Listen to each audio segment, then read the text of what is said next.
The Selfish Path to Romance. Download Chapter 1 for free at drkenner.com and at amazon.com. Susan, you have a 16-year-old daughter who's not talking?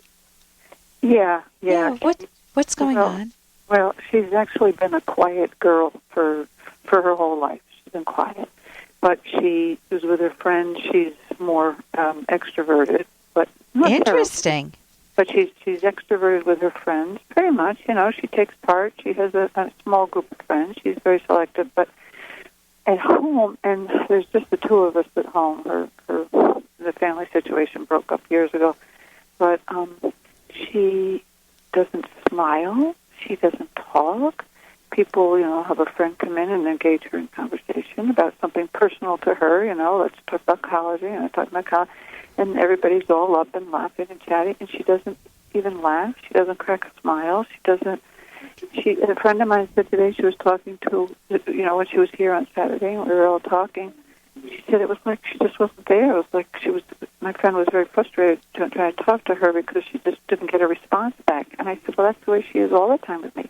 I came home this evening with great news about her, a project she had done, and it was met with great success. I mean, she's a very, very talented girl. Yeah. Met with great success. And I'm saying, oh, my God, they loved what you did. They were all excited. They said they got shivers. She had done a video for somebody. Yeah.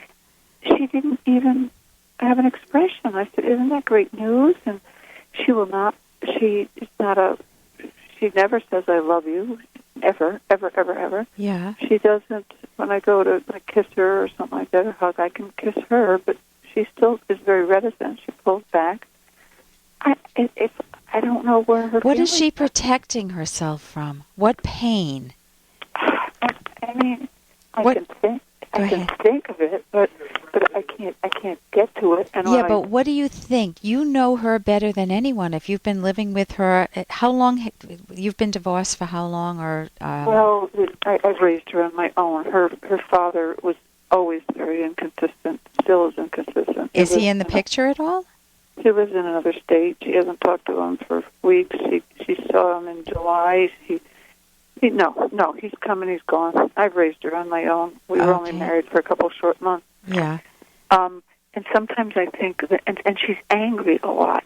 She's just angry. Angry means something is not fair. That's her injustice detector. So what are the biggest things in her life that if she, and again, we're guessing what's going on in her mind. I can't guess, but you can guess. I can't even get to it. Yeah. I mean, is it she's angry that she doesn't have a father or that her father is distant? Is she angry with you? Were there any traumas in childhood? Was she abused at all? Are there any hidden secrets? No, there's nothing like that. Sometimes I think that it's not fair, or that I think if she's angry at anybody, she's got to be angry at him. And sometimes I'll bring it up, and the last time we had a big conversation was less than a year ago, and she said, "Don't worry, I'm not traumatized. It's fine. It's fine. I know." Yeah. But when people are in such pain. Hey, I got to interrupt this because we've got to pay some bills. 30 seconds. That's it. A very quick ad, and then Ellen will be back. Romance. Ugh. I wish guys knew more about what we want from a relationship. Boy, I wish I knew more about what I want. Where's that ad I saw? Here it is. The Selfish Path to Romance. A serious romance guidebook. Download Chapter 1 for free at selfishromance.com and buy it at amazon.com. The Selfish Path to Romance. That is interesting. She said, "Don't worry, I'm not traumatized. It's fine. It's fine. I know." Yeah. But when people are in such pain, if they repress their emotions, if they give their subconscious an order, don't feel. Sometimes a wife will cheat on a husband, and the husband says, "I never want to feel that pain again of having been betrayed like that. Yeah. I'm not going to get close to anyone again." And it may be in a very powerful private moment that they have this conviction that my coping strategy from now on is to never let anyone get too close because I don't ever want to be hurt with that depth of pain again. And then they kind of bury that and they just say, "Don't feel." And your subconscious hears, "Don't feel." So you don't get the highs and you don't get the lows, and you see a person who is emotionally flat. Exactly. Yeah. But what you need to do, I mean, you can't do it. This would be up to her. But as the mom, I would recommend therapy for yourself because if well, you... I'm actually going now, but I'm not. I'm just getting the response that I'm getting is, well, this is the way she is. This is the way she is, no, and you have to respect her space. Yes, you can't force her to talk because the more you pursue her, the more she'll clam down. She's protecting. Her coping strategy is that she's protecting herself from some feelings, from some pain, from some recognition of reality. Vietnam vets or the vets that come back who have been combat vets very often do this. They alienate themselves, they shut down because the pain and trauma they experience, their mind is their own enemy. They don't even want to go to sleep at night because they're afraid that their memories will haunt them, the memories of all the trauma. So in your case, I think that it's so sad for a mom not to have that connection, especially when the two of you are together. Yeah. And I don't know all the details. There may be other details. But if she is angry, if you're sensing she's angry, I would give her invitations to talk. Honey, I know that you're angry at something, and I've tried to put my finger on it. I can't name it. And I'm puzzled anytime you want to talk about it, honey. If you ever have I've pretty much done that. I've pretty much done that. Or else, sometimes I use my humor, or I'll leave the room and I'll say, I don't know what you're angry at. Please tell me what you're angry at. What is this angry? She'll go, I'm fine. And I'll just, it's very... Okay, so you're planting the seed. You could go to therapy with her. Whatever it is, when people have opened up with me, when they've been that repressed, emotionally repressed, they go through a stage typically that's called flooding. Once they give their subconscious permission to talk, it all comes out in a disorganized manner, and it overwhelms them. It's like so hard to talk about it and get clarity on it. And so maybe it's hard for her to open the floodgates, but something is hurting her that she's trying to run from. You can never run from your own mind. It's much better to face it. I would recommend if you could get some family therapy with you and your daughter, a few sessions. Maybe she could even come to your therapy. Well, I asked her to go to a therapist last spring. She goes, I'm not crazy.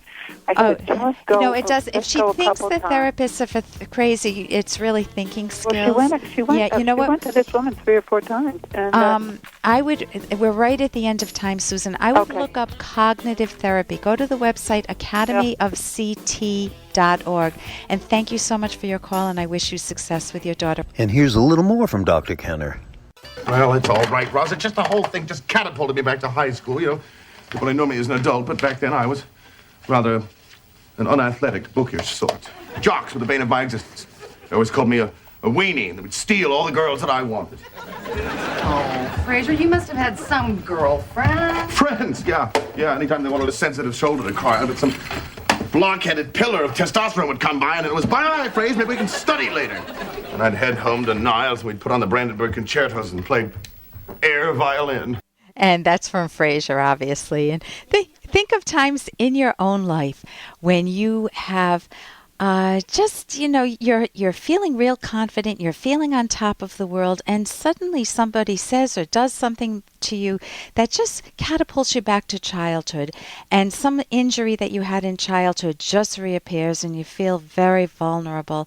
If you look at it as, oh my God, I'll never change, chances are you'll never change. If you say, wow, this is an opportunity to correct a thinking error or to deal with a problem that I had in childhood that I didn't realize was affecting me, but it is affecting me, and let me do some thinking about this. And there are wonderful cognitive therapy skills that give you thinking skills. There's also a wonderful woman, Jean Maroney Binswanger.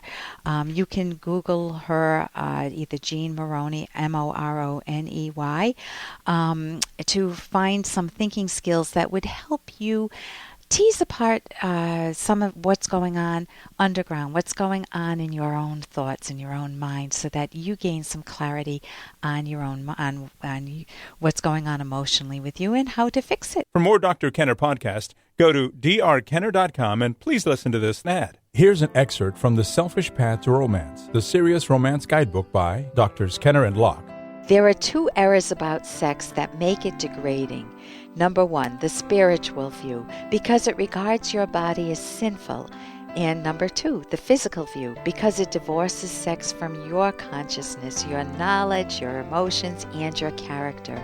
The spiritual view leaves you feeling shame, guilt, and regret about the sex act, evading the fact that sex is fundamental to a romantic relationship. The physical view trivializes sex and turns it into a meaningless animal act. It implies that sex is divorced from you and your partner's deepest values. It also implies that it doesn't matter who your partner is, but of course it does matter. Sex itself is not bad or meaningless, but the wrong views that many people hold about it are. Download Chapter 1 for free at drkenner.com and at amazon.com.